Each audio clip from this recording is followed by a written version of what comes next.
Ladies and gentlemen, it is indeed a pleasure for me to be among you today, and I'm particularly grateful to summit host Louis Blouin, as well as, of course, Mr. Andelman and the other organizers of this important panel for allowing me to share some of my views with you today.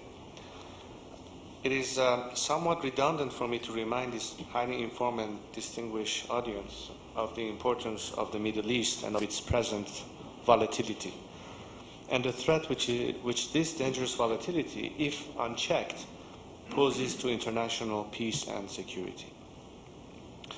You will agree that gone are the days when crisis and violence in remote places could remain contained and isolated to their particular localities as we go along with our lives.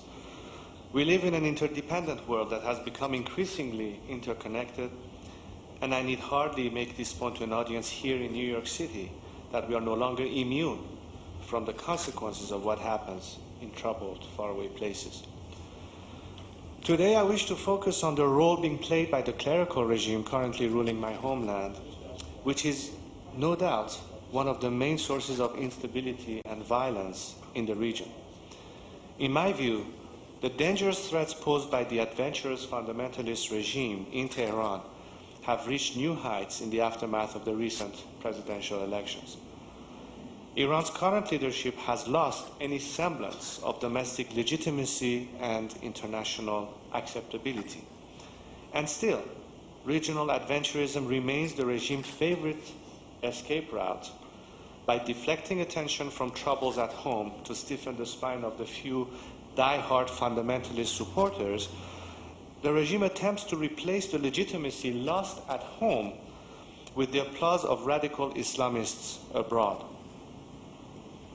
Today, most observers will no doubt agree with an assertion that I have been making for a very long time, that most Iranians wish to change this fundamentalist political system that has robbed them of their rights, individual liberties, and above all, their dignity. The question now is how the will of the majority is to be advanced against the ruthless determination of corrupt authoritarians. How can internal resistance be sustained in a regime that is ready to resort to any means in order to sustain their hated stranglehold over a defenseless population? Today, all Iranians across the political spectrum, both inside and outside the country, are fully motivated and committed to finding ways of emulating the achievements of other democratic movements. Iranians have closely studied the history of other democracies where people have successfully resisted and finally defeated seemingly invincible dictatorships such as the former Soviet Union and its Eastern European satellite states. No one expects this to be easy or without risk. Indeed, hard decisions are in store. The blanket suppression by the Islamic leadership has underlined the need for new coordination mechanism outside of Iran and without the constant fear of arrest or harassment.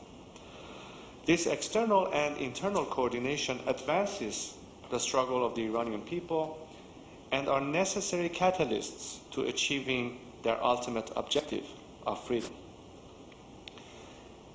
It is important for me also to underline the support and understanding which the people of Iran must receive from the international community. Solidarity from world leaders sustains the momentum that is needed in their campaign for the establishment of freedom and democracy at home and peace and stability in the region.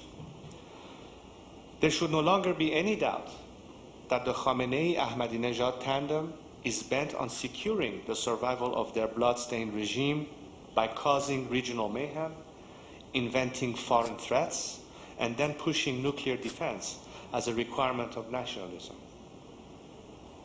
Notwithstanding the pros and cons of a policy of engagement as advocated by President Obama, the prospects of any kind of serious breakthrough in the forthcoming meeting of the 5+1 planned for October 1st seems remote and unrealistic.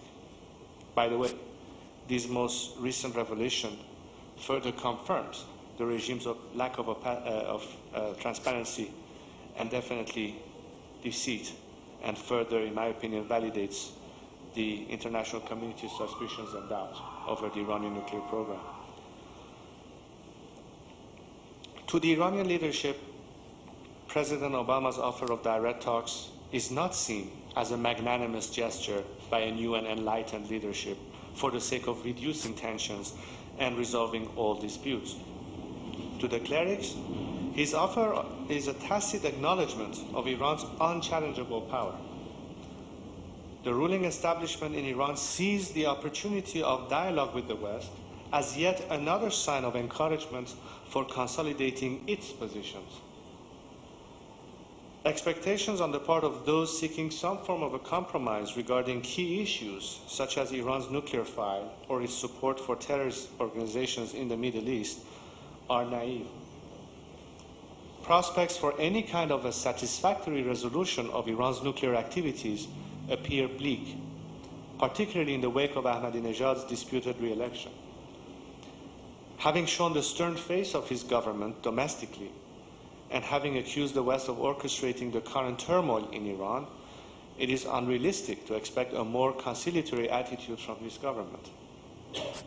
Under circumstances that hold little prospect for an acceptable diplomatic compromise, other options appear to be confined to the imposition of more sanctions, watered down by Russia and China, or the threat of yet another unwanted and potentially catastrophic conflict in the Middle East. Experience in the last several years have proven that the West's carrot and stick approach has simply lacked the kind of leverage that it requires for forcing a change of direction in the behavior of the Islamic regime. However, in view of the recent internal weakening of the political structure in Iran, the imposition of a stricter sanctions regime would fare better if complemented by a robust policy of support for the human rights of the millions of Iranians who have so bravely fought their oppressors.